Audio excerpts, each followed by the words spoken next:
What sealed the deal for me was the fact that only 14% of people trust adverts, yet 90% of us trust recommendations from peers or friends.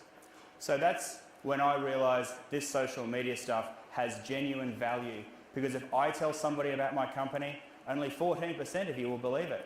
But if you hear about my company from a friend, it is 6 times more trustworthy, purely because you've heard it from a friend and not directly from me. So that was a moment for me that was very pivotal, and I thought this social media stuff is legit, it's real, and I'm going to embrace it. So who here happens to be using Twitter? I've seen a few tweets on the stream already, so that's great. That's my Twitter handle, Franklin_Adam. I was actually too slow getting my name in its normal order. There's a rock star in the US with the same name as me, so he's my social media and SEO nemesis. Nevertheless, take that as a lesson and try and secure your own Twitter handle before it gets pinched by somebody else. And same goes for the company Twitter handle. That's mine, BlueWire_media. And if you don't know much about Twitter yet, don't worry, we'll cover that further in the presentation. But I do encourage you to take notes. Please, this is going to be a very practical presentation, so take lots and lots of notes, whether you scribble them down in your notepad or pop them in your iPad. It's important because at the end we're going to try and distill it down to 2 action items that you can actually take away and implement, because learning's all well and good, but it becomes real when you implement. So please be taking lots of notes throughout the presentation today.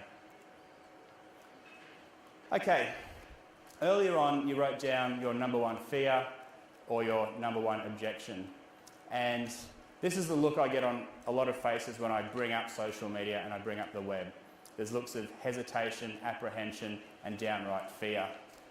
So what I want you to do is take a look at what you wrote down earlier, and if you're comfortable, just shout out to me the number 1 fear or objection that you happen to have.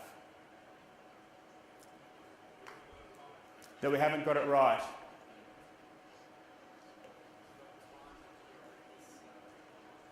Haven't got the time to curate this online presence. Putting in a significant effort with a small base. Yes, one more. Once it's out there, yes. And that has brought many a person unstuck, hasn't it? And the golden rule there is don't publish anything on social media that you wouldn't want to see on the front page of the Sydney Morning Herald. Okay, I totally understand that there's lots of fears and hesitations, and the top 10 objections and fears that I've come across are these. So who's worried that they might get some negative comments? You've got some negative comments already.